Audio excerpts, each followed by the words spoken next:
membina apa namanya rumah potong ayam ini agar rumah potong ayamnya juga bisa. Ya, kemarin kita membahas itu untuk kemudian juga kita mengadakan pelatihan Juleha. Juleha, Penfa ya Bu? Juleha itu juru sembelih halal. Ini ada ini Juleha. Kemarin kita bicarakan dengan Pak Iqbal di MDK PDM itu, ada Pak, ada Bu di anggota kita yang memang Juleha. Itu nanti. Jadi harus kita bina ya para penyembelih ini ya agar kemudian mereka paham dan kemudian hasil sembelihannya itu sesuai dengan standar. Juleha ini bukan hanya dia bisa motong gitu loh, ya. Tapi karena Juleha ini standar profesi yang sudah terstandar, negara sudah mengatur kompetensinya, ada SKKN-nya. Nah ini yang akan kita bina. Nanti semuanya dari mulai Julehanya rumah potong ayamnya itu berstandar ya. Kemudian nanti gudeg-gudegnya itu juga jadi bersertifikat halal ya, dan yang lainnya nanti sehingga lingkaran itu nanti semuanya akan jadi halal ya, karena halal tidak bisa dibangun hanya dari kita saja, tapi itu sebuah ekosistem yang harus kita ya. Nah ini nanti ya ikrar halal ini tidak dilepaskan begitu saja, tapi kita akan mendampingi. Ya. Dan nanti kalau misalnya ibu-ibu ini ada berapa, begitu tadi Pak Ridwan menyampaikan ada 100 begitu ya, ini harus diklasterkan ya, diklaster mungkin kan nanti harus biar enak pembinaannya harus sama. Ya, berapa orang yang punya produk telur asin, berapa yang punya berbasisnya kentang, yang basisnya daging, yang berbasisnya cake, ini juga kan beda-beda. Nanti masalahnya akan beda-beda ya. Kalau yang basisnya cake tadi ya, brownies atau nanti apa ada bolu atau apa, ini mesti nanti kita bikinnya ibu-ibu harus bisa memilih bahan-bahan roti yang halal. Nah ini. Ya, kalau yang ini yang kentang goreng begitu ya. Ini minyaknya bagaimana dapatnya, bagaimana agar dia kemudian nanti bisa lebih tahan lebih baik, lebih lama, nggak cepat tengik gitu ya. Ini minyak, nah ini yang akan kita pilih. Sehingga nanti masalahnya akan sama, jadi akan di klaster-klaster gitu. Awalnya memang harus pendataan dan kemudian akan ada klasterisasi. Ya. Klasterisasi bisa berdasarkan produk, bisa berdasarkan lokasi juga sebenarnya ya. Atau komunitas begitu juga bisa ya, tapi memang paling enak itu kalau berdasarkan produk ya. Itu jadi prosesnya tadi nanti pembinaan di bawah halal center ya, dan kemudian audit oleh LPHKT ya, yang di bawah FIK tadi, dan kemudian nanti penetapan halal itu akan dilakukan oleh Majelis Takdim dan Takdim ya, dan nanti akan mendapatkan semacam sertifikat halal dan akan mendapatkan logo ya, logo ikrar halal dari Muhammadiyah. Oke, nah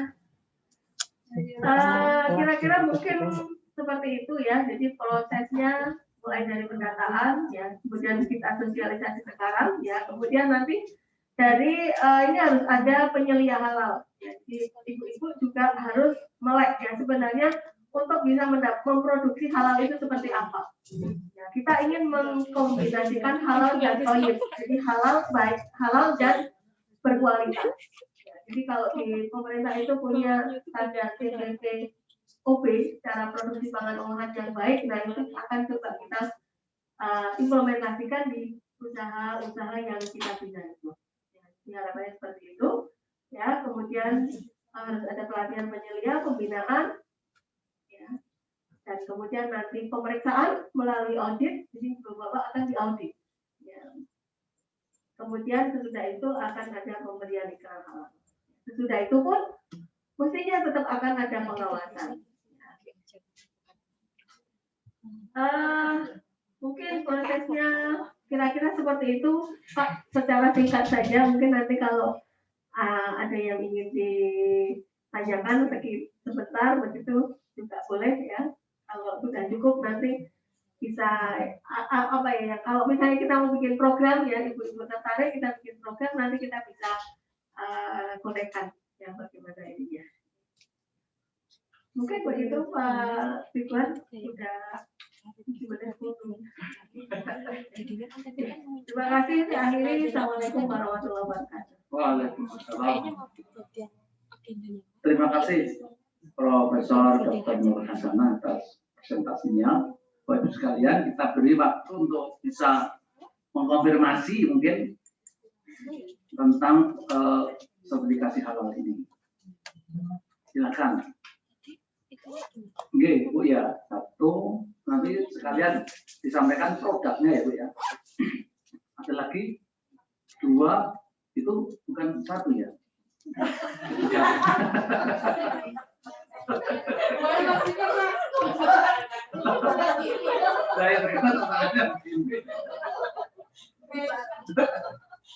Baik, ya silakan Bu, silakan.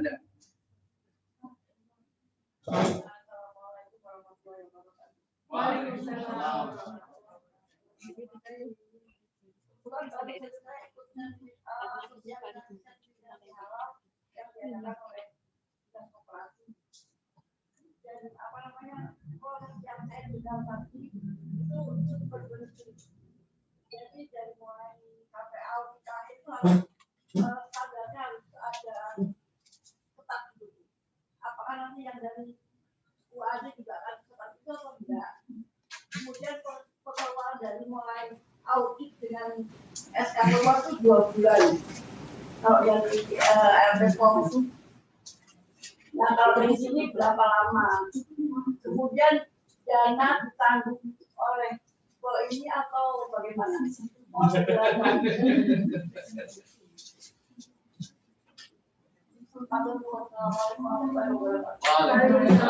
Terima kasih Mas ya.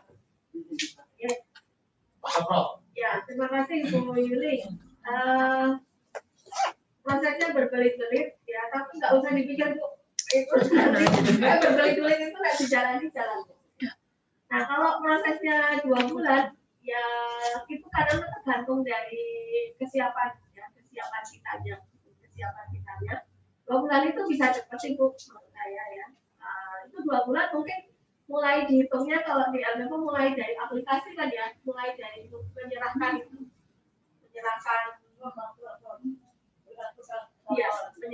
berkas itu ya, mengambil berkas itu dari 500.000 dulu kan ya, nanti menyerahkan berkas bayar 2 juta gitu kan, terus nanti diaudit. Terus kalau sudah, nah itu masih gitu mungkin sekitar 2 bulan. Saya kira untuk kita juga bisa jadi seperti hampir sama ya, mungkin hampir sama ya. Tapi kalau menurut saya kok proses tidak berbelit-belit. Kalau waktu 2 bulan itu nggak lama kok. Tapi kalau yang berbelit-belitnya kayaknya bisa. Berbelit-belitnya di mana? Oh, standarnya sama ya Bu. Satu audit ini kita survei pasti betul. Yang kedua kita harus minimal ada perbedaan antara yang pembinaan dan tidak perbedaan. Tidak boleh. Yang ketiga jangan mencampur adukan antara rumah dan produksi. Sama. Kalau menurut saya karena ada campuran gitu. Artinya yang rumah yang kebetulan saya. Apa yang bisa kita mungkin apa ya? Ya, ada membuat wah, kok iwa ya, iwa gitu, iwa banget mau jadi halal, pengennya ya bukan halal. Jangan beratnya prosesnya sampai segitu detailnya gitu maksudnya. Oke, sama hampir sama Ibu, standar yang kita gunakan itu juga sama. Tapi kayaknya Ibu nggak usah terlalu takut dengan seperti itu. Kadang-kadang masih juga ada toleransi ya, walaupun itu nanti memang ini nggak boleh punya binatang piaraan. Kalau ada tempat sampah yang tertutup kayak gitu sama Ibu, sampai detail seperti itu memang. Iya sama gitu. Kita memang menggabungkan antara keamanan dari PIRT dengan konsep halal, sehingga yang kita buat standarisasi itu memang halal dan baik. Kenapa tempat sampah harus tertutup? Iya, kenapa tidak boleh ruang produksi itu berhadapan langsung dengan toiletnya terbuka tuh di situ untuk bikin bakpia, nggak boleh. Ya karena biar nggak ini ya, nggak ada kontaminasi. Yang kayak gitu-gitu juga kita terapkan. Ya tapi jangan dinilai itu sebagai kita pengen membahasnya. Tapi nanti akan ada pembimbingan, akan ada pendampingan, ya, dan kemudian nanti akan diberikan solusi-solusi. Ya, solusinya ini kayak gini nggak boleh terus gimana? Dan kadang juga harus ada apa ya? Memang mensyaratkan ya, misalnya tempelan-tempelan komitmen untuk kita menghasilkan produk yang halal dan baik itu harus ada. Jadi kalau audit nanti diminta ibu buat tempelan-tempelan itu karena memang ikrar halal atau komitmen untuk menghasilkan produk halal itu harus dinyatakan. Kalau di perusahaan kan harus ditempel sebagai sebuah pernyataan ya, manajemen halal itu harus menyatakan komitmen seperti itu. Nah ibu di rumah juga di kantornya juga harus ditempel. Kayak gitu ya. Agar kita selalu ingat. Mirip ibu, ya, tapi kita akan bersama-sama untuk kemudian menjadi lebih baik. Mantan pendampingnya Bu, ada pendampingnya yang mau. Oke ya Bu ya, monggo Ibu sebelahnya. Assalamualaikum warahmatullahi wabarakatuh. Waalaikumsalam. Perkenalkan nama saya Nurul Aisyah, anak saya yang Bakia tadi sama Judek Bakar. Saya beli satu ya, nanti yang ini istri saya. Mana orangnya? Ada. Ya benar kenalan lagi Pak.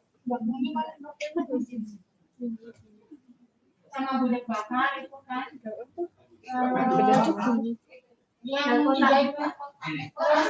yang minta itu yang kita rutin setiap Jumat berkah. Kan selama ini masih kita bikinnya masih telur yang punya. Karena mikir buat hal-halnya kalau ayam suwir dan segala macam kan kita sih udah ada yang ayam sertifikat halal. Cuma kan rasanya beda karena ayamnya ayam ras. Yang itu dengan itu bukan kata teman. Dan kalau gitu kan kalau ayam ras kurang kita biasa pakai ayam merah.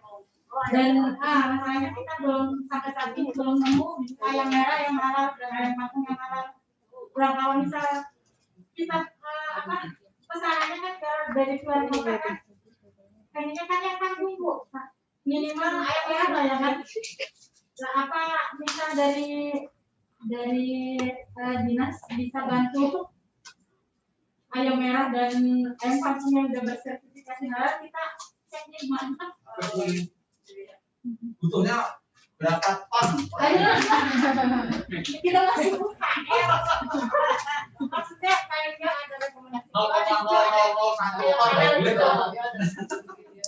Oke, jadi untuk rumah beberapa ada beberapa rumah potong ayam ya yang sertifikat halal.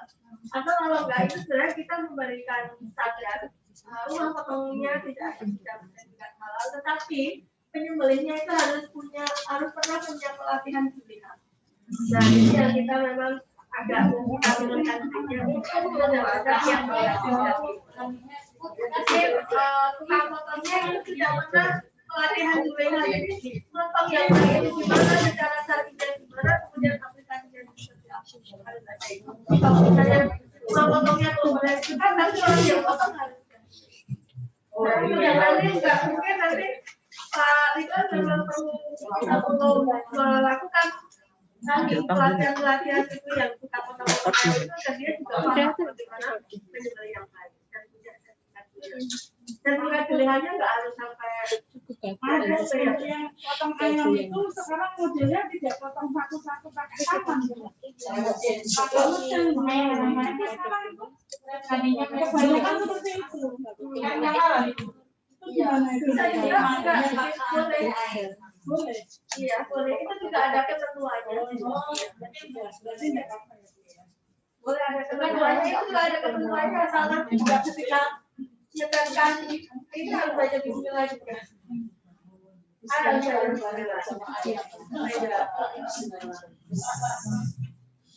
Yang pakai mesin kadang juga dia diinstankan kayak air panas gitu ya. Tapi juga tidak boleh sampai panas. Tapi kalau yang di rumah tangga itu kayaknya kalau yang perusahaan besar ya pakai.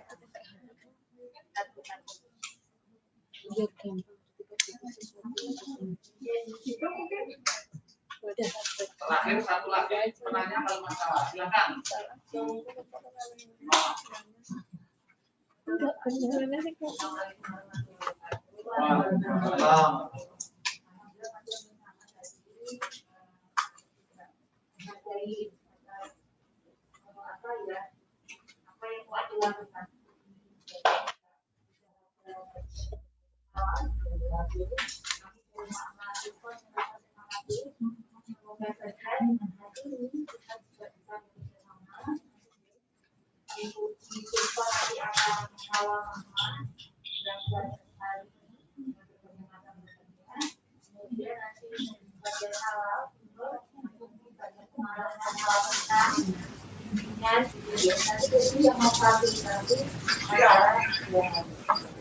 Monggo nanti kita tunggu data programnya apa, insya Allah alhamdulillah bersyukur sekali dan dimana setiap punya nanti dia akan gitu kita sudah masuk dari ini masuk itu orang dulu perlu ada percontohan guys. Dan kalau yang sekarang sudah ada kan dilakukan harusnya kalau ini dari pengelolaan awal. Kemarin kita sudah dengan MK PDM Kota dengan Pak Iqbal itu satu kelompok itu kita bina 10, tapi baru 3 yang kemudian komit dari 10 itu ya 3 yang komit sampai menyerahkan form untuk divisi itu. Ya kemudian dari 3 itu sudah kita tetapkan waktu auditnya, ternyata yang satu itu pas tanggal auditnya berhalangan.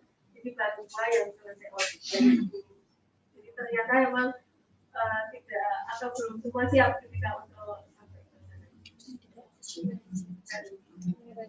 Sudah ada satu cycle. Mungkin ada satu waktu untuk membicarakan hal-hal Iklan halal. Naiknya telepon nanti di grup ini cluster women ini ya, kita obrolkan lagi sampai kira-kira siapa yang ingin menjadi kelinci percobaan. Saya. Iya, ayo bareng-bareng daftar gitu loh Mas. Yang sudah konfirmasi daftar itulah yang akan kita kumpulkan spesifik sampai pengenalan detail teknis gitu. Ya, nanti kita share. Itu ya, Prof ya. Boleh. Nanti kita share awal itu akan kita share formnya untuk ini. Kemudian nanti kita akan pilih ke lokasi, akan kita kunjungi yang kayak gini kurangnya apa, ada apa gitu ya. Kalau udah kita pembinaannya, kemudian boleh. Kalau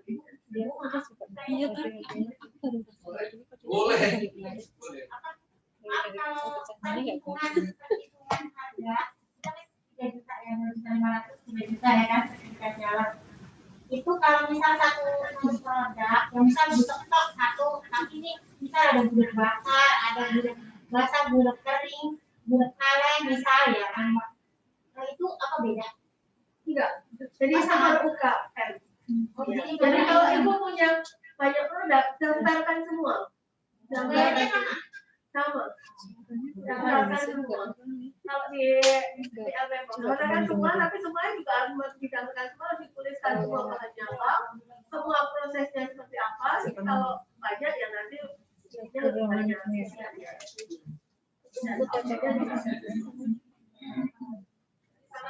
Oke, ini daftarkan satu produknya hanya telur asin top dengan produknya itu punya 10 produk ini kulit hitam.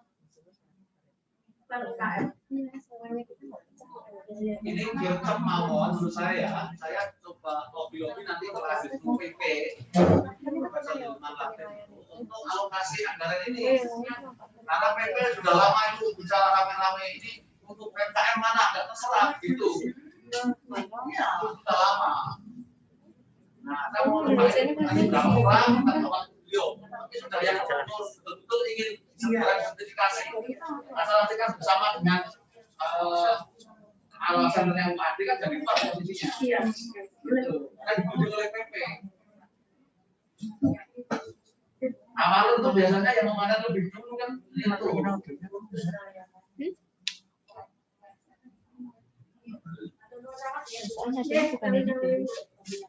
Tetap ya untuk ala center nanti umumnya yang dibantu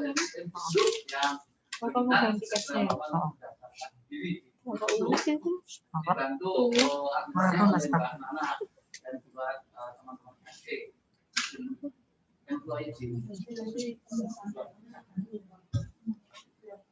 begitu Prof. Kita aturkan terima kasih kepada Profesor Kasana atas presentasi dan komitmen untuk membantu klaster emak-emak ya, emak-emak tangguh, keluarga semakin utuh dan suami semakin patuh.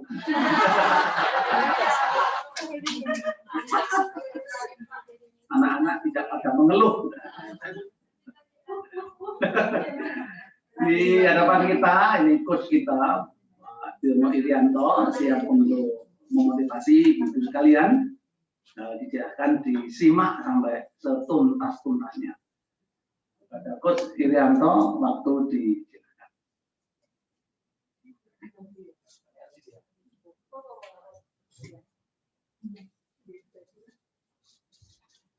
Ini yang punya Pak.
Satunya enggak? Yang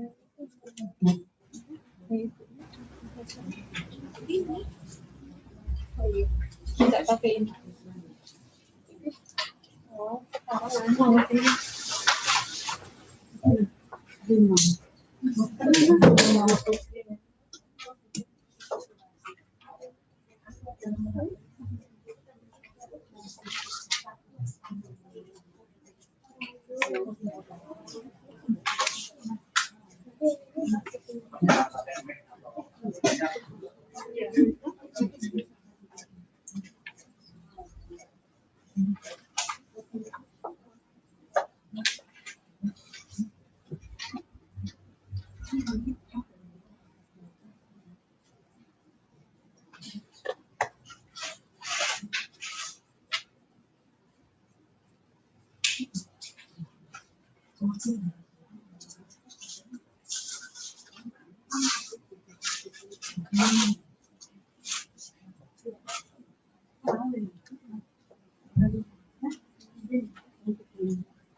Gimana sih?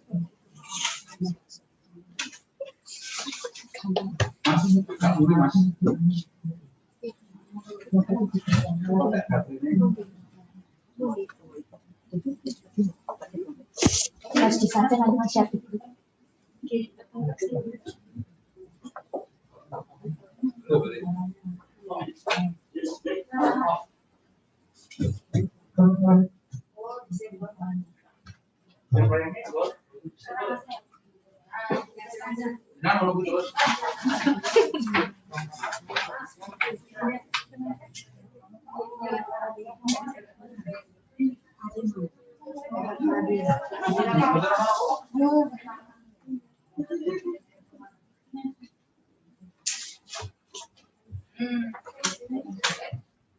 Ya,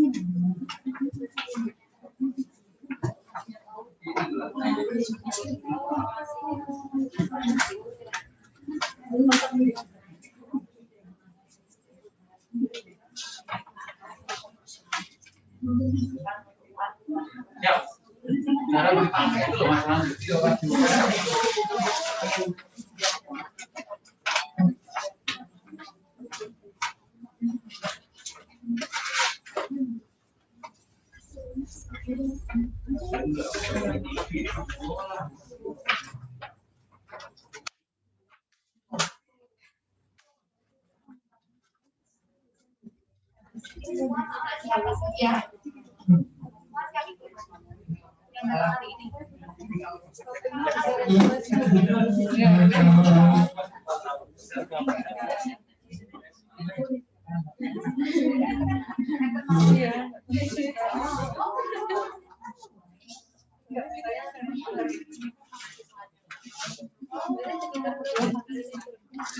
Assalamualaikum warahmatullahi wabarakatuh. Waalaikumsalam.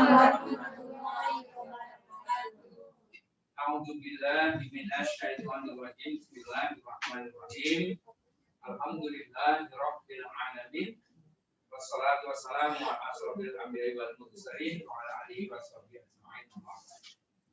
Pak Ridwan yang saya hormati, Prof. Nur juga yang saya hormati, dan wabil khusus ini para emak-emak atau ibu-ibu yang tangguh. Jadi pertama itu bersyukur ya, dalam situasi apapun Allah memberikan pilihan. Ini selalu dicatat dengan baik. Dan terus menangi wonten yang ingkang pangandikan, saya ini benar-benar menjumpai jalan buntu. Itu yang buntu itu sebenarnya otaknya sendiri yang buntu. Karena apa? Karena Allah selalu memberikan pilihan kepada kita.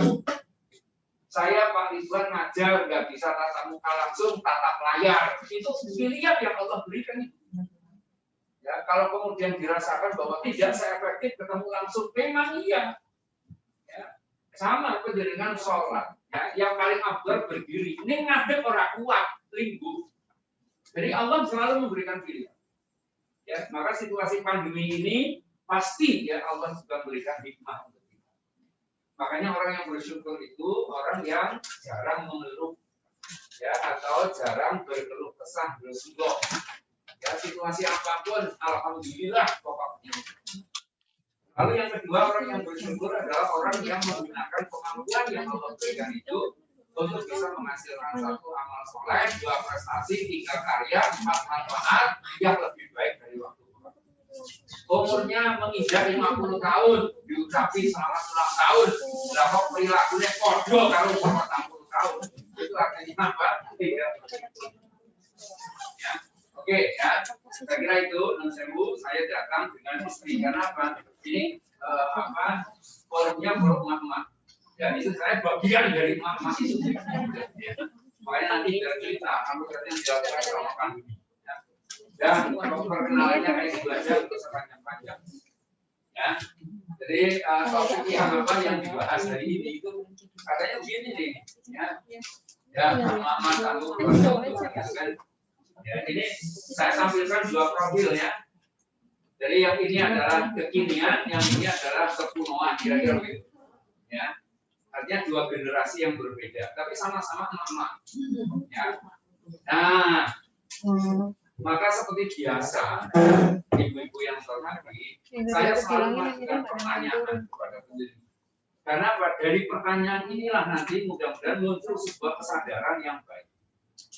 Ya. Pertanyaannya sederhana kok, ya, seperti ini pertanyaannya.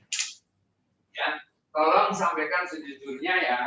Yang pertama nih, mengapa penjenengan terjun pada dunia bisnis? Coba. Awalnya hobi, oke. Apalagi? Kepepet. Menarik itu ya. Kepepet. Karena ingin apa bantu suami, oke. Kepingin nambah penghasilan, oke. Matur nuwun, berarti apa? Penjenengan sudah tahu jawabannya toh? Yang kedua nih, konsekuensi apa saja yang telah panjenengan perhitungkan sebelumnya. Kalau saya terjun pada dunia bisnis, saya bakal menghadapi seperti apa? Sudah pernah memperhitungkan seperti itu? Apa aja itu? Satu, capek. Yang kedua, bisa rugi. Apalagi? Ninggalin anak, suami, terlalu sibuk, dan sebagainya. Ya? Oke ya? Baik. Yang terakhir nih. Apa problematika terkini yang tengah panjenengan hadapi?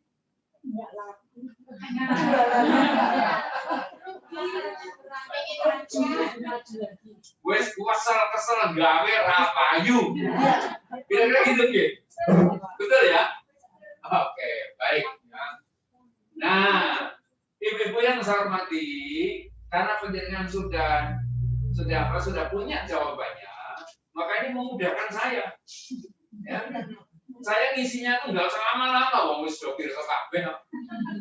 Ya. Maka tugas saya adalah melengkapi. Ya, melengkapi. Nih. Ya. Menerjuni bisnis itu ada yang karena tadi sudah disebut. Ya kan? Ya. Kepepet. Nah, pertanyaan saya, apa ya sekarang masih kepepet? Oh, sudah tidak.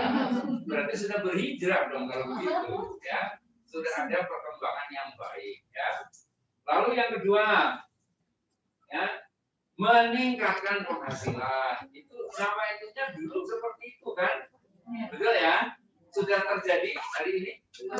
Oh, belum. Waduh, dengan itu berarti apa? Rezeki sih dimainkan, Gusti Allah itu terus dikemanakan. Oh, malah turun, oke. Ya, nah terus ada ini nih, ada mendapatkan kenikmatan spiritual. Nah, tuh, ya kan? Coba kira-kira dari 3 latar belakang ini yang membuat seseorang bisa bertahan lama dalam situasi apapun, itu yang mana? Nomor 3. Jadi bisnis itu panggilan jiwa itu kalau di sini. Ya, maka yang ada cuma senang sama senang.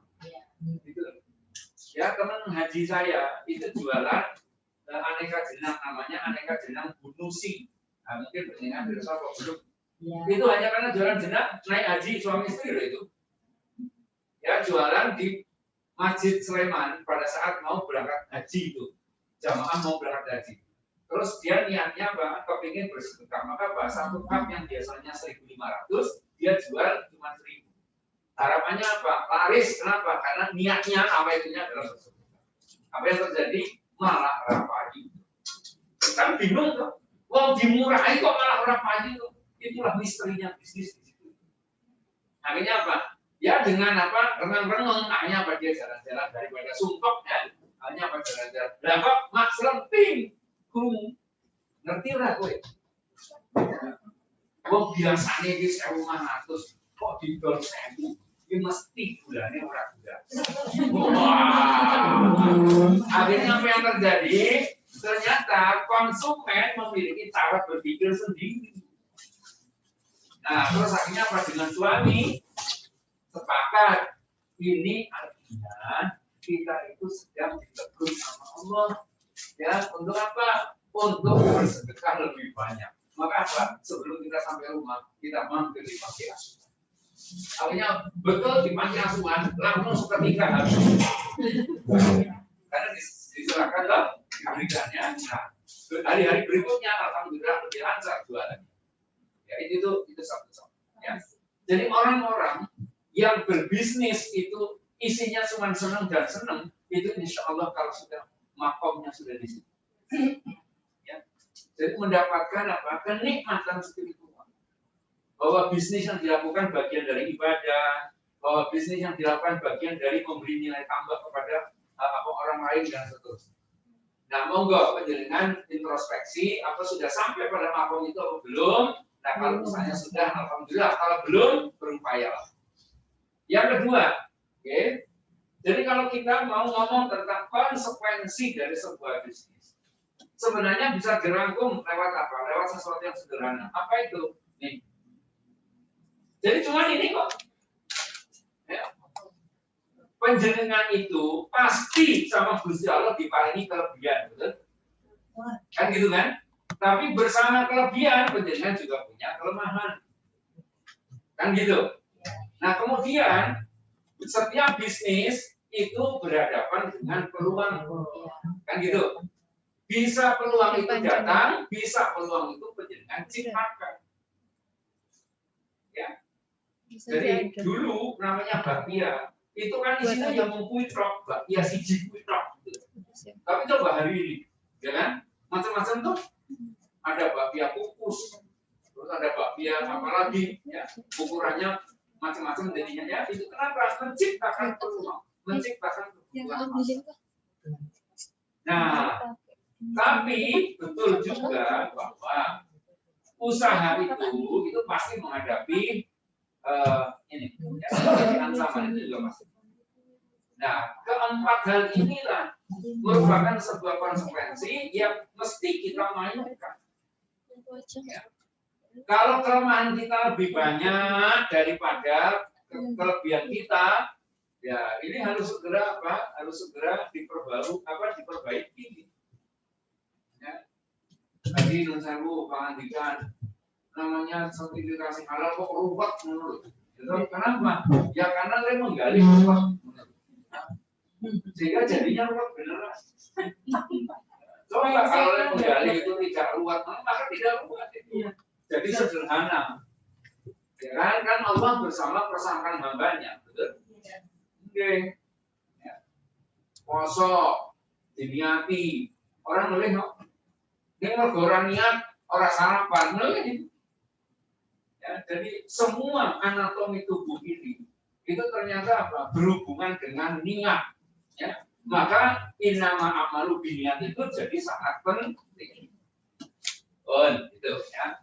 Nah kemudian terkait dengan apa problematika penjenengan ya, yang apa sekarang dihadapi.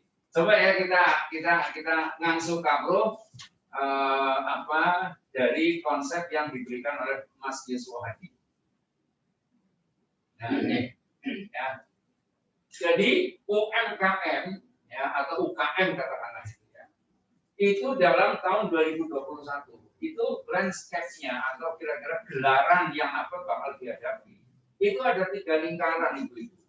Yang pertama lingkaran yang paling tengah, yang kedua lingkaran tengah ini, yang ketiga lingkaran paling luar. Ya. Tapi yang mau kita bahas yang 2 saja, yang ketiga nggak usah karena apa itu terlalu makro. Ya. Mari kita lihat sekarang. Ya. Jadi, setiap pelaku usaha harus secara sadar meningkatkan syarat kompetisi. Ya. Jadi otot kompetisi itu harus dilatih terus. Gimana caranya? Ya. Yang pertama, harus lebih sering melahirkan yang disebut dengan survival innovation. Ya. Hotel kok kosong sama pemilik hotel di Purwokerto, diajukanlah ke dinas kesehatan, silakan hotel kami dipakai untuk karantina tenaga kesehatan. Artinya apa? Hotel itu tetap beroperasi, tapi bukan tamu hotel yang ada di situ, tetapi dokter, kemudian para medis, ya. Lalu mereka itu ada itu anggaran, walaupun yang punya hotel ngomongnya apa? Saya tidak mengharapkan apapun, silakan dipakai. Tapi kan ya tidak mentolong, nah, artinya apa? Tetap ada uang yang bisa masuk ke hotel. Ya, itu contoh. Kemudian travel yang biasa dipakai ya untuk ngangkut orang. Begitu pandemi diubah menjadi ngangkut barang. Begitu pula PT Kereta Api Indonesia. Silakan penjenengan lihat ya kalau pas apa di stasiun itu lebih banyak kereta yang ngangkut barang daripada ngangkut orang. Itu yang kita sebut dengan survival innovation. Kemudian digital collaboration. Jadi nun sewu nggih, hari ini itu sudah titiwan sini pun orang jualan itu lewat omni channel atau multi channel, ya offline, ya online. Jadi dua-duanya itu harus dilakukan. Ya, jangan lagi ngomong ulun boten saged deh. Maka apa? Ya cari orang yang bisa gitu. Ya. Misalnya punya putra, ada yang kagungan wayang gitu ya, yang sangat paham tentang teknologi digital. Ya sudah, mereka itu diminta untuk membantu. Ya, jadi mau tidak mau harus begitu. Kemudian yang berikutnya, ya, brand atau merek penjenengan itu diperkuat dengan apa? Dengan berbagai macam upaya. Sertifikasi halal atau keterangan halal itu bagian dari penguatan brand. Maka jangan dianggap enteng itu. Karena trust konsumen ya kepada produk-produk makanan ya apalagi di negara kita itu halal itu menjadi sebuah kekuatan. Sehingga tidak boleh kita mengabaikan ya. PIRT kemudian halal itu menjadi apa? Penguat brand. Kemudian health and security branding. Ya, jadi kalau apa? Kalau produk penjenengan nanti dikenal sebagai produk yang sehat, gitu ya, yang aman, gitu, insya Allah kepercayaan masyarakat itu naik ya. Saya sama istri kalau Jumat, ya, itu kan siaran di hukum. Ya, itu pendengarnya alhamdulillah heterogen. Ada salah satu ibu-ibu dari daerah Jogja Utara pokoknya, ya. Itu dia di PHK dari perusahaan penjahit itu konveksi. Nah akhirnya bang, dia berpikir karena keahlian saya jahit maka apa ya sudah saya akhirnya apa bikin masker ya. Tapi kenapa kok dia itu bisa laku keras sementara yang lainnya enggak? Ternyata cara dia men-share itu yang beda. Ya. Jadi beliaunya itu membuat video. Mulai dari kain itu dipotong, kemudian dicuci, disetrika, ya dan seterusnya itu dibikin video itu. Sehingga akhirnya orang berpikirnya oh masker ini sudah melewati proses seperti ini sehingga apa higienis ini masker ini akhirnya apa terjadi ordernya makin hari makin banyak bukan hanya masyarakat Jogja ya tetapi di luar Jogja kenapa karena pemakai dia main ya terus private and diversification ya. Jadi memang sudah tiba saatnya orang itu harus apa lincah bergerak. Ya, sudah tidak lagi menseru karena tidak laku akhirnya mengenang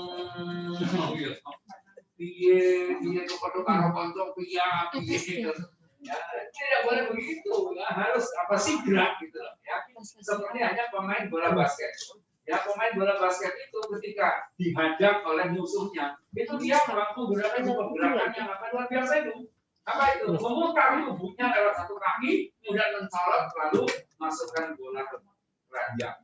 Nah itu yang disebut dengan fighter. Ya, jadi bisnis juga seperti itu. Tahun 2019 ya saya diundang oleh Sido Musil. Ya waktu itu saya sempat ngobrol dengan Pak Iwan Hidayat yang punya. Ya. Lalu beliau itu mengatakan begini, ya.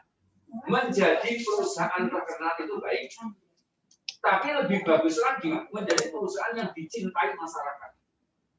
Ya, maka yang terjadi apa itu? Beliau itu mengundang anak-anak TK sampai anak-anak SMA untuk apa? Berwisata ke pabrik di Indonesia.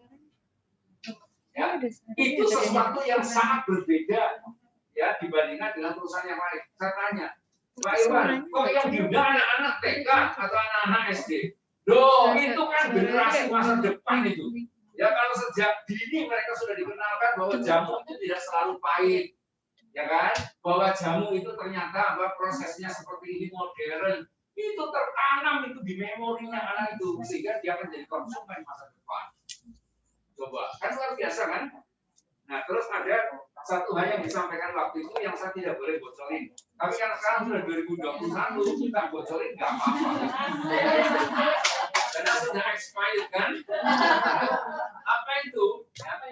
Jadi sudah muncul mulai tahun 2020 itu melaunching ya produk-produk suplemen. Jadi kalau sebelumnya orientasinya adalah untuk pengobatan, ya maka tahun 2020 dia memperbanyak produk-produk suplemen untuk konsumsi orang sehat. Tuh. Dan akhirnya apa? Yang dilalah ini ya. Pas corona akhirnya apa? Minuman jahe, kemudian ini itu akhirnya apa? Laris manis itu. Luar biasa. Ya, itulah yang disebut dengan apa? Pivot and diversification. Ya. Terus yang berikutnya live dan ambil business process. Jadi sekali lagi ya mengelola usaha itu harus dibikin ringan. Ya maksudnya apa? Jangan membuat aturan yang mempersulit diri, gitu ya. Tapi lebih baik apa? Disederhanakan. Kemudian juga kelincahan untuk berubah itu menjadi penting. Ini internal penjaringan. Bagaimana kalau penjaringan itu harus berhadapan dengan konsumen? Ya. Nah, konsumen sekarang ditandai oleh Niko. Ya, jadi walaupun sudah sepuh, ya itu pesen apa makanan itu yang nggak bosen tuh. Kalau zaman dulu bosen itu hanya untuk makanan tertentu hari ini harian. Terus pesen apa nggak nganggo itu? Itu terjadi. Maksudnya apa itu? Kematangan orang menggunakan teknologi digital itu sudah semakin luas. Kemudian ada paradigma seperti itu, ya. Jadi ya bersih, ya sehat, kemudian ya aman, kemudian lingkungannya tidak tercemar dan seterusnya. Ya. Makanya tadi kalau Profesor Nur tadi Ngendiko untuk mendapatkan itu yang kayak ini menjadi sesuatu yang diperhatikan karena memang begini ini. Ya. Coba penjaringan makan di warung bakso.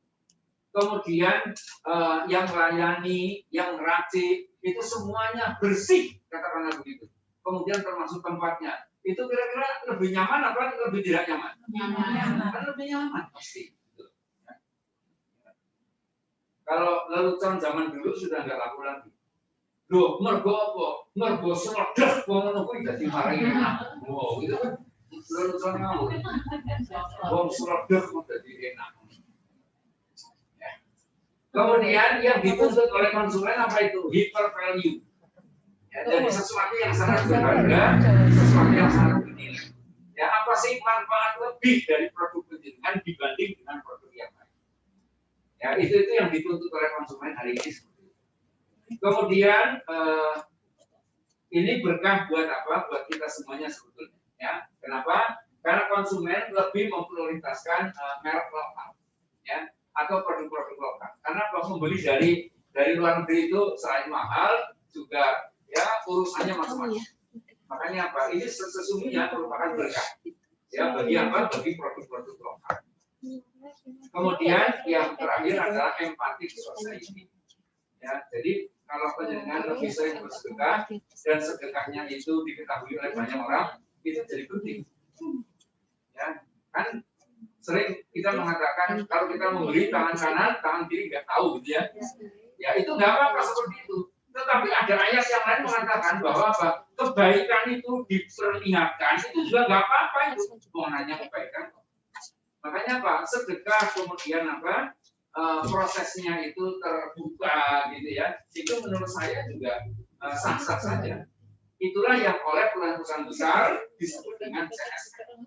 Ya, corporate social responsibility. Ya, oke.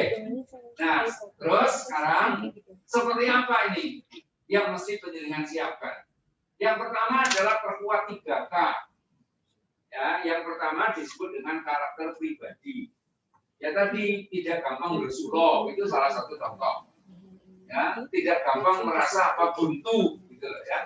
Harus selalu apa? Harus selalu kreatif. Nah, ya. Kemudian yang kedua adalah kompetensi personal. Ya. Jadi menurut saya dapat ilmu dari murid saya. Tapi saat memberikan ilmu itu saya anggap guru saya, kan gitu kan? Ya. Jadi dia mengatakan sharing dahulu, selling kemudian. Makanya apa? Ketika penjaringan itu bikin status atau apa itu ya mestinya apa? Sesuatu yang bernilai bagi orang lain itu ya penjaringan lakukan 10 kali. Yang ke-11 baru towo. Gitu. Jangan sampai apa? Sekali penjaringan membuat status langsung towo gitu ya. Padahal apa yang dijadikan sasaran orang-orang baru itu langsung dibusak. Karena apa? Pada dasarnya orang itu tidak suka kalau langsung ditodong untuk membeli sesuatu. Ya, tetapi buatlah mereka perpotongan budi. Nah, kira-kira gitu ya. Makanya apa? Saya 1 pekan itu 2 kali. Ya, awal pekan inspirasi awal pekan, ya kan? Kemudian nanti akhir pekan renungan akhir pekan. Nah, gitu ya. Jadi orang-orang yang sudah menerima sesuatu dari saya tawari itu gampang sekali itu. Ya, Bu Nur ini ya, akhirnya apa? Pesen pisang, gitu kan? Kemudian pesen nasi kebuli, ya, gitu ya. Kenapa? Ya karena sudah mendapatkan manfaat. Tapi kalau ketemu langsung nawani, coba.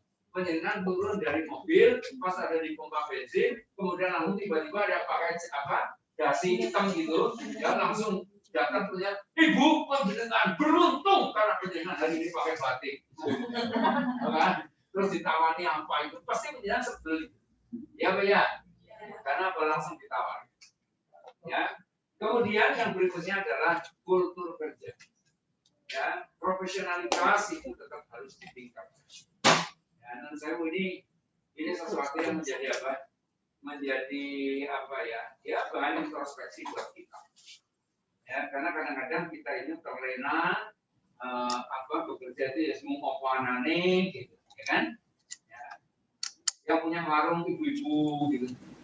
Pulang itu pun kathah sudo lek payu. Mergane napa nggih kalah kali sing padang-padang itu. Gitu, nang padang terus adem. Jadi akhirnya wong dhewe belanja teng kito sing nggih pulang pun napa pun berkurang. Di sini ya wong sambat komono ning dagangane ora diopeni. Ya, kemudian sing ora beli ya ora tau dilapi dan sebagainya itu. Ya bagaimana itu? Kalau model-model begitu. Ya, oke, ya.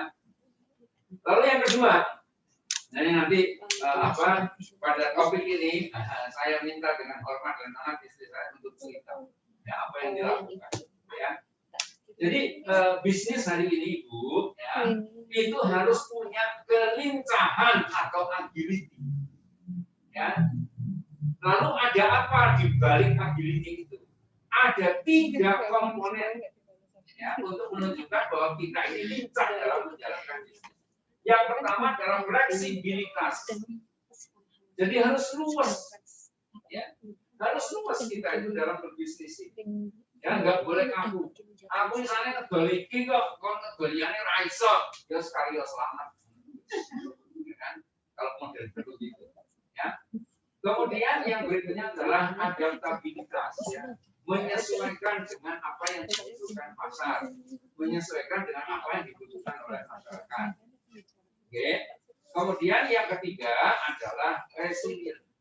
Ya, resilient itu kelenturan. Pirsa pegas ya, bisa nggak? Per itu, ya kalau dia mendapatkan beban yang berat itu kan, tentu mungker. Tapi kalau bebannya sudah berkurang, mulur lagi kan gitu kan, mekar lagi gitu ya. Nah itulah kira-kira. Jadi kita harus punya apa? Punya kekuatan seperti itu. Artinya apa? Buatan gampang, cepat. Bahwa dodolan rapayu, karena dia apa? Yang dibikin itu hikmahnya, gitu loh. Bukan kemudian bersulok terus. Kalau tombol, misalnya gitu itu namanya apa? Resiliennya. Ya. Nah, oke. Seperti apa sebenarnya kami, ya saya sama istri punya lembaga namanya HDI Management Center. Ya, lembaga kami itu bergerak di bidang pengembangan sumber daya manusia. Ada training, ada seminar, ada counseling, ada coaching. Ya. Tapi pada saat pandemi, masya Allah, realitas menunjukkan bahwa klien-klien lama ditawari training impulsif pahit lagi pandemi.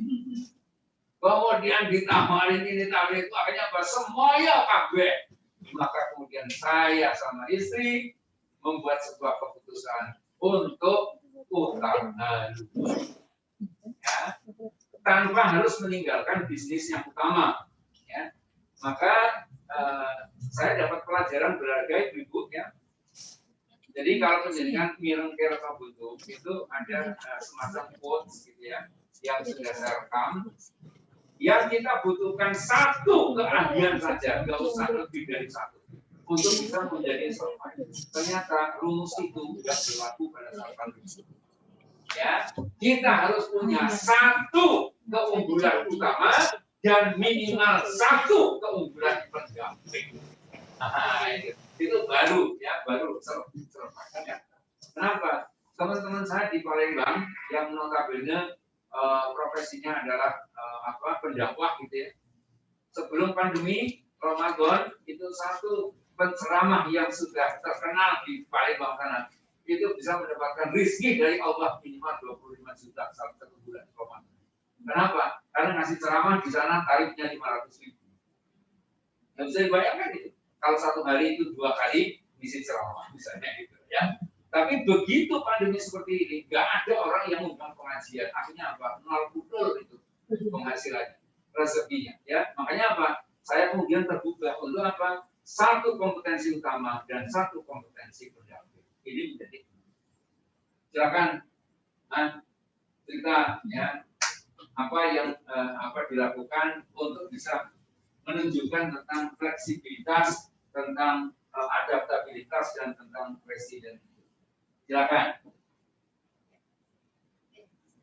Assalamualaikum warahmatullahi wabarakatuh. Waalaikumsalam warahmatullahi wabarakatuh. 1 atau 2 menit saya izin memperkenalkan diri terlebih dahulu.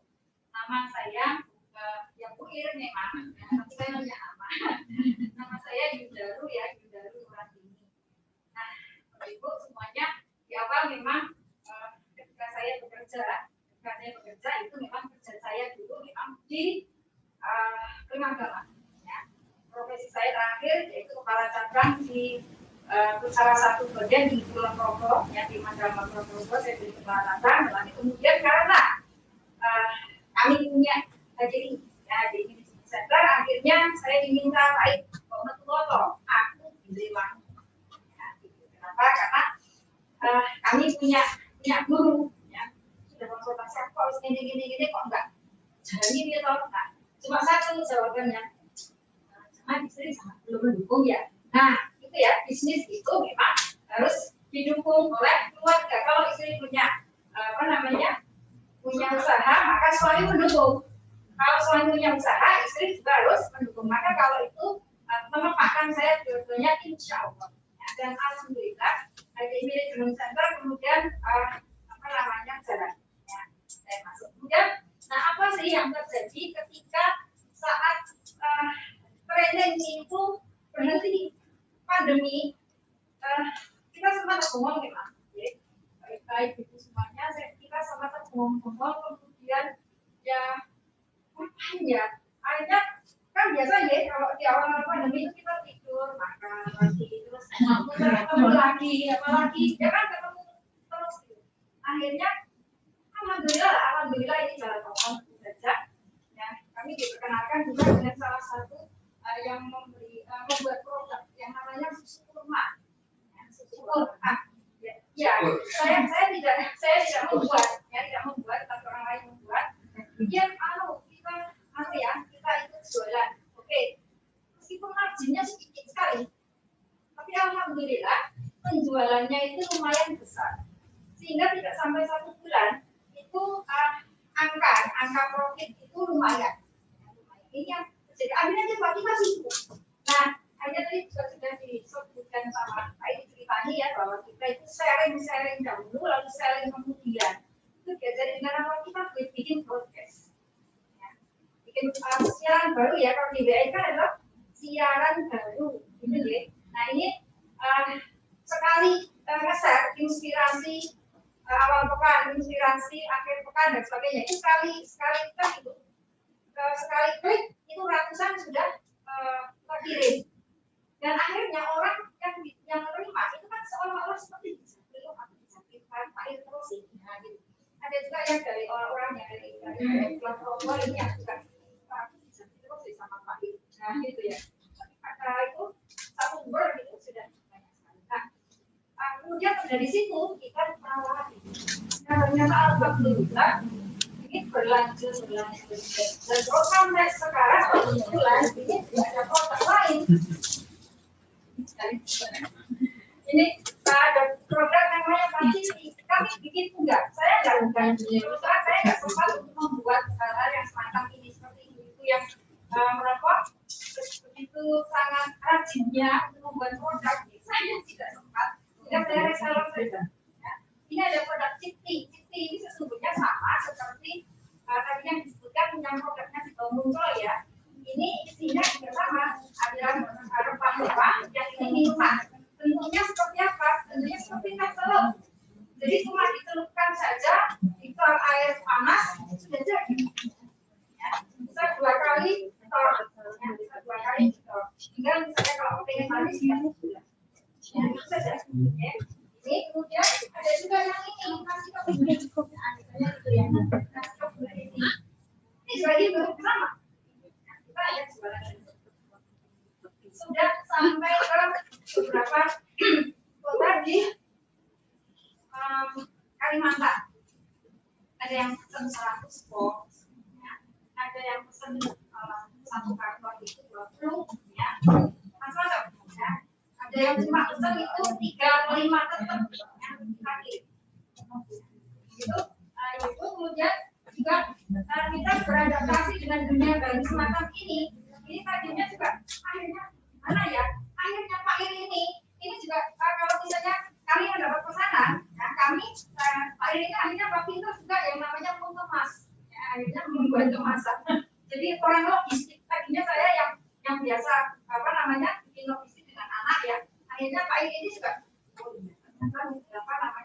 kemas ini untuk dikirim ke luar kota. Ini juga akhirnya kami punya ini beradaptasi pada kondisi yang situasi yang seperti itu. Dan akhirnya kalau banyak juga ya ini permintaan dari luar kota, dari dalam kota sendiri, atau dari dalam kota biasanya jelas juga sana. Tapi kalau dari luar kota biasanya satu lagi pada kami adalah pisang kepok. Akhirnya itu kan kita teman-teman yang jualan pisang kepok kebetulan kami suka dengan pisang kepok. Saya itu tidak pernah boleh dikatakan 1 minggu itu paling hanya 1 hari lah. Yang biasanya sebelum ini di rumah tidak ada pisang kepok itu hanya 1 hari. Setiap hari ada. Namun bila ada yang mau mensuplai, ya alhamdulillah. Sekalian dirawat makan sendiri, sekalian alhamdulillah juga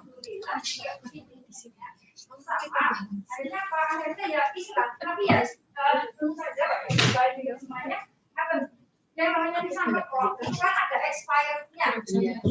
Apa itu? Busuk. Nah, sebelum busuk kita munculkan kita pakai sendiri. Sebelum busuk kita ambil itu. Akhirnya penjahit seperti itu. Akhirnya apa? Kita tetap memperhitungkan ya, memperhitungkan mana yang kira-kira ini bisa dijual dan mana yang tidak, mana yang ini layak. Dan kami yang jadi hafal. Oh kalau Mbak Nur ini sukanya pisang kepok yang berlebih.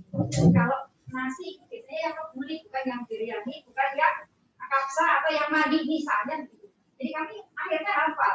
Nah karena hafal, lalu kami meladeninya, oh kalau yang itu suka pisang kepoknya itu yang besar-besar, kalau yang ini yang kecil aja. Nah ini akhirnya kita mudah untuk mengenali itu dan akhirnya ya kita bisa yang orang jualan ya seperti itu. Ini jadi kelincahan kita akhirnya jadi ya berpikirnya itu jadi oh iya ya seperti ini, oh iya ya nah akhirnya seperti itu.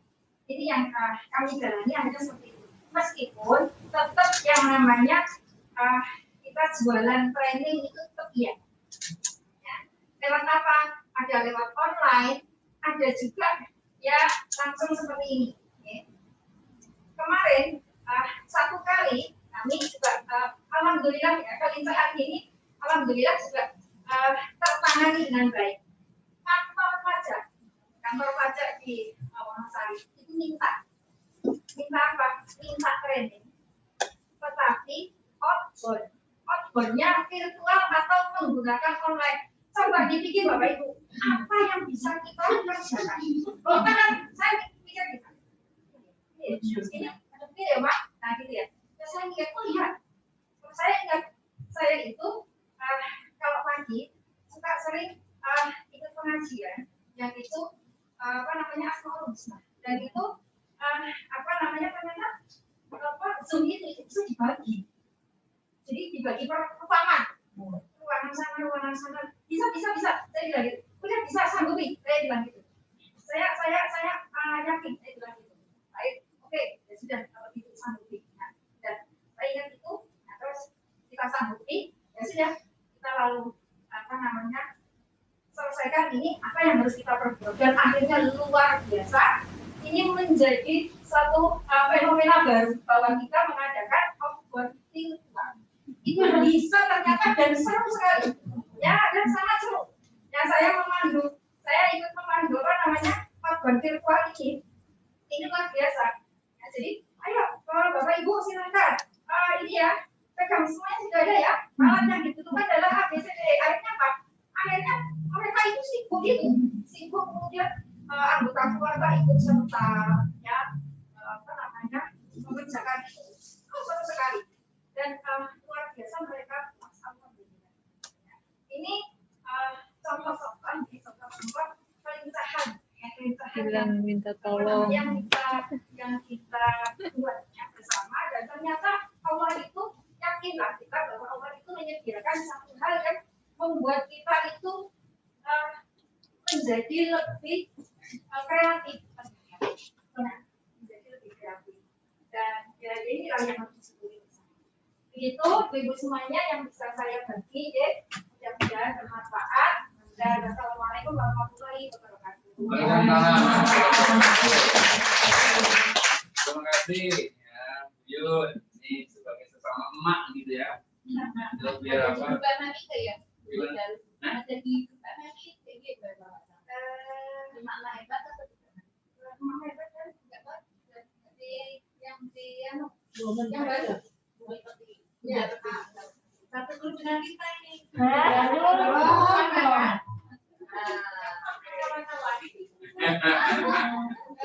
ini ada satu tambahan ini. Saya itu ditawari sama saya dulu kan ikut mengelola sekolah wirausaha Aisyah sama Bu Latifah.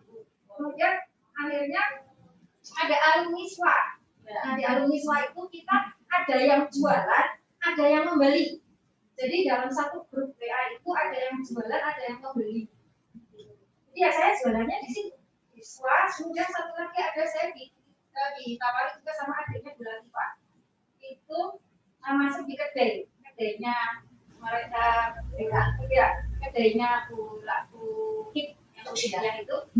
Nah, di sana akhirnya saya jualan di situ. Di sana ada yang membeli, ada yang menjual. Jadi saling tukar produk. Saling tukar produk ini, produk apa namanya? Ya masing-masing gitu ya. Ada yang jual masker, ada yang macam-macam lah pokoknya. Nah, ini apa namanya? Saling kita makanya saling membeli. Jadi kita aja. Ya, oke, terima kasih ya. Nah, ini yang terakhir ya, Ibu dan Bapak yang saya hormati ya. Jadi ternyata bisnis apapun nih ya, saya berani mengatakan begitu ya. Itu perlu melakukan 3C gitu ya. Yang pertama itu inovasi, ya. Yang kedua itu terus melakukan komunikasi, dan yang ketiga adalah relevansi. Ya. Jadi kalau produknya tetap tradisional misalnya, maka cara menyajikannya barangkali yang relevan dengan zaman sekarang. Jadi nggak boleh lagi kita bertahan dengan apa, dengan pola-pola lama terus, gitu, ya. Nah, kembali saya contohkan Sidomuncul. Sidomuncul adalah perusahaan jamu yang melakukan revolusi paradigma. Jadi zaman dulu orang namanya dengar kata jamu itu mesti pahit, gitu, ya kan? Maka akhirnya Pak Sidomuncul itu mencoba merubah paradigma bahwa jamu itu tidak selalu pahit, gitu, ya. Dan ternyata apa? Berhasil, sukses Sidomuncul, ya. Maka kalau perusahaan jamu yang lain itu kolaps, ya, jamu air mancur Wonogiri sudah nggak ada beritanya, kan gitu kan? Jamu jago juga sudah apa? Zuzak untuk bangkit.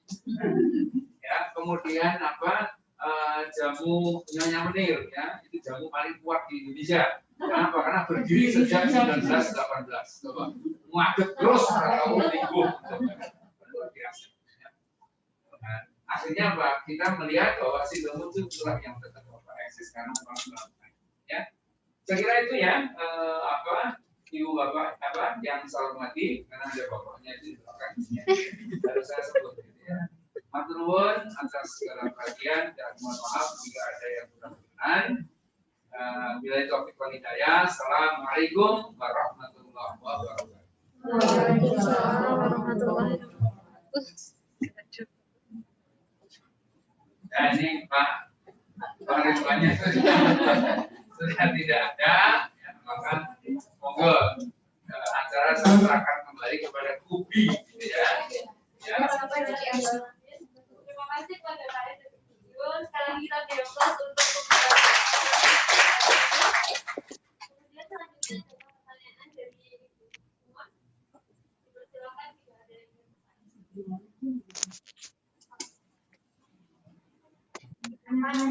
Moga-moga silakan.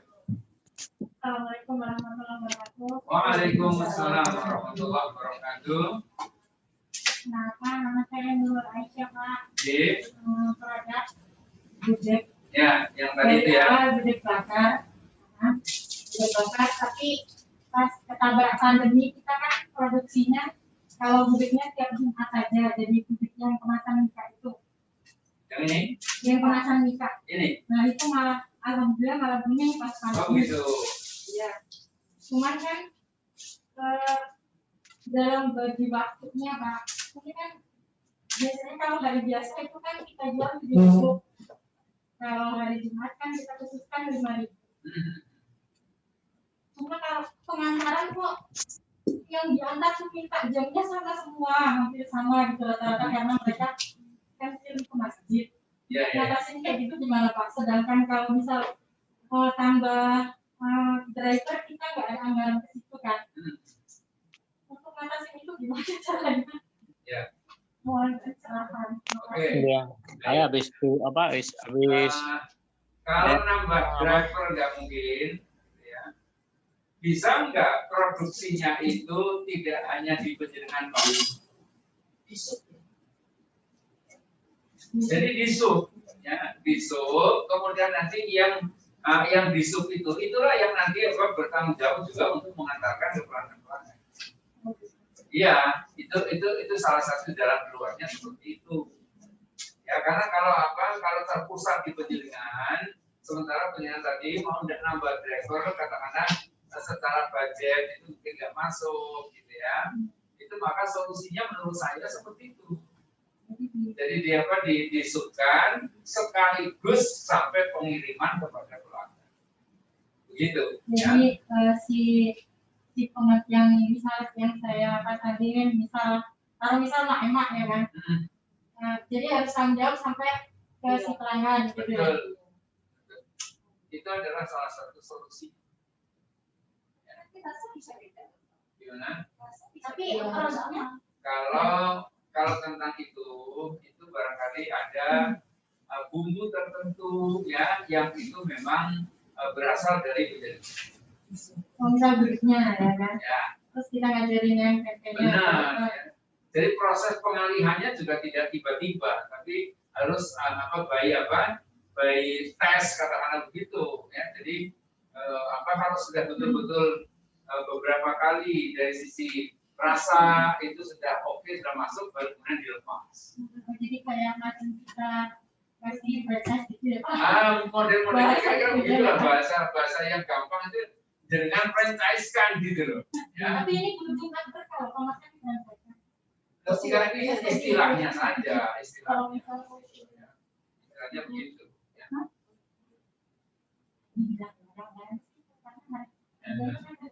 Saya kira begitu Bu, ya. Makasih Pak. Sama-sama ya. Ada lagi yang ingin bertanya? Ya. Kita Waalaikumsalam warahmatullahi wabarakatuh. saya mau kalau saya Oh yang ini ya? Iya, Oke. jadi kalau sekarang ini tiap orang beli buat kami di tidak mengungkap dalam dia banyak itu tidak benar. Oke.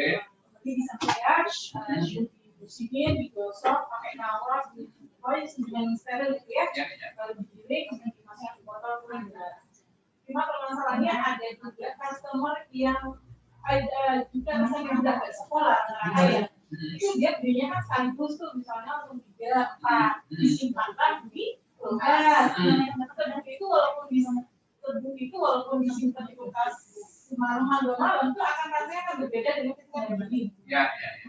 Nah, dia itu kalau aku beli di sini di jalan juga, kok rasanya sama gitu. Setelah saya sharing dengan sama-sama pengusaha yang sekali tebu, ternyata yang di pinggir jalan itu memang dipakai bensolan. Jadi walaupun 2 hari 3 hari masih rasanya mirip. Cuma kan niatnya kita konsumsi sari tebu itu kan untuk kesehatan, karena kan sari tebu itu lebih bagus sebagai gula untuk terapi diabetes, terapi kesehatan kulit dari gula hijau ya. Sedangkan kalau sudah diubah gula kan menjadi biak penyakit ya. Nah itu caranya gimana merangkak generasi inovasi bahwa yang Anda punya itu sebenarnya mengandung pengaruh bensolan. Memang awet sebagai hari tidak berubah, tapi ketumpuk di dalam tubuh sama aja. Nah, karena kalau generasi muda sudah paham, oh iya kalau tebu kayak air kelapa itu memang tidak akan kena awet dari 24 jam. Tapi kalau yang generasi tua sekalian beli capek bolak-balik, nah itu loh menerangkannya agak susah. Ya. Gimana dia? Orang yang susah menerima penjelasan itu ilmu yang dipakai itu ilmu menetes di atas batu. Ya memang harus berulang-ulang itu. Ya, harus berulang-ulang. Dan pengetahuan yang jujur itu juga perlu disampaikan. Ya, terlebih menurut saya Bu, biar penjelasan tidak memfitnah, ya, maka caranya adalah penjelasan membeli sampel, ya, yang tadi dicampur apa? Kemudian penjelasan bawa ke lab, gitu ya, ke lab kesehatan. Lalu nanti hasilnya seperti apa? Kemudian penjelasan itu dokumentasikan itu, lalu disampaikan kepada konsumen. Ya, Bapak, yang Bapak beli di pinggir jalan itu yang katanya 2-3 hari rasanya tetap sama, itu ternyata seperti ini nih, Bapak. Nah, gitu loh ya. Jadi kalau penjelasan menyampaikan itu by data, ya itu insya Allah itu akan lebih meyakinkan orang daripada cuma apa itu di sana itu mengandung ini loh, tapi nggak ada bukti apa-apa. Ya itu nanti bisa dianggap jadi fitnah. Ya, jadi zaman sekarang ini kiai sepuh, ya kalau sudah diperlihatkan ada bukti seperti itu, insya Allah lebih mudah menerima Pak. Ya daripada tidak ada bukti. Maka kan, ya.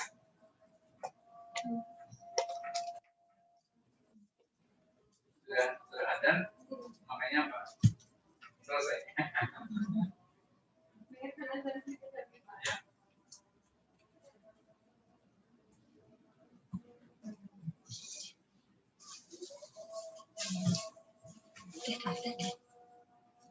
Enggak.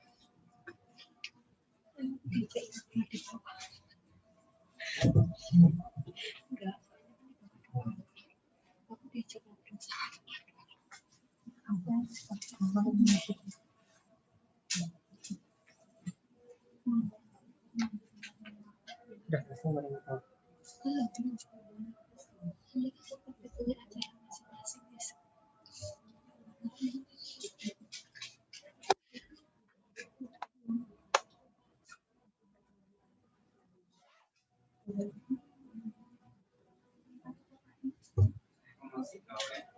Itu gimana?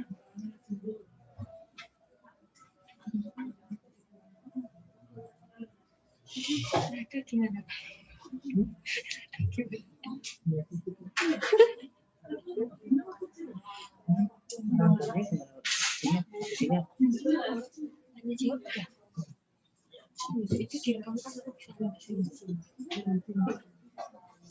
lanjut atau enggak? Mbak Ibu jadi ketua. Kalau ini dikasih posisi ketua.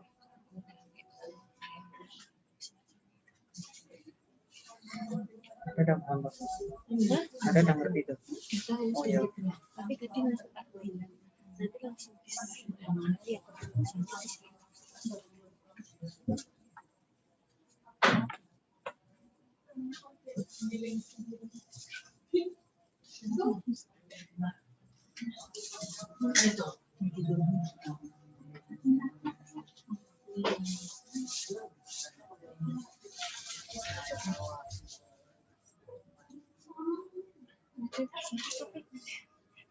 soalnya aku udah bilang nanti kalau yang ngomong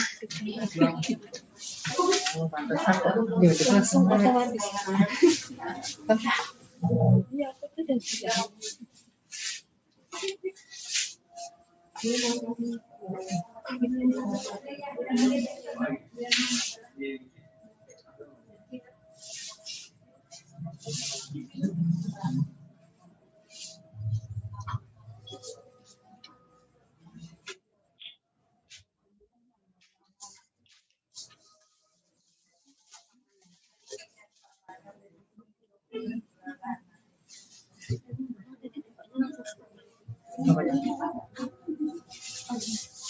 sebenarnya dari jam 3-an Kadang masih di depan. ya, dia karena presentasinya sudah selesai sampai mungkin gini aja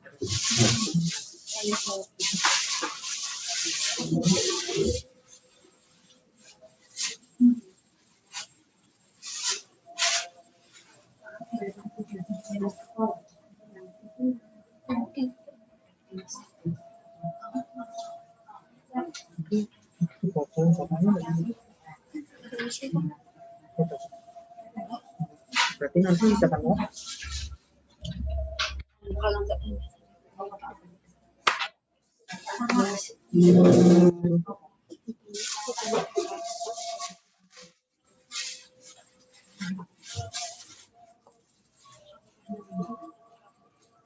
fotonya kan sama yang di sana aja nanti bisa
Yang buat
di luar.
namanya wanita itu suka berpikir.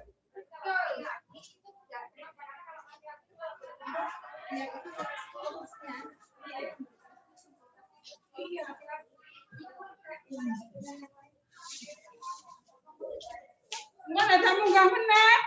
Di sini kan, Mak. Enggak di bawah ya.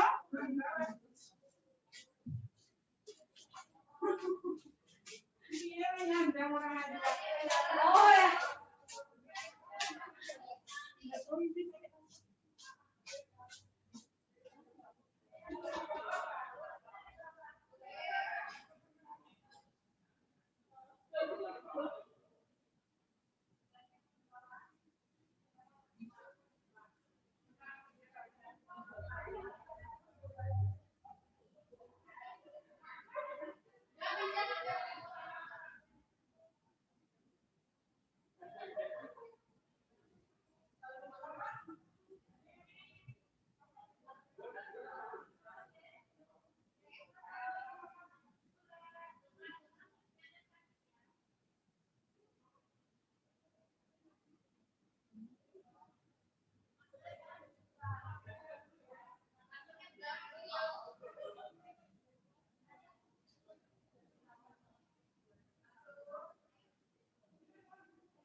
Ini jadi kotor.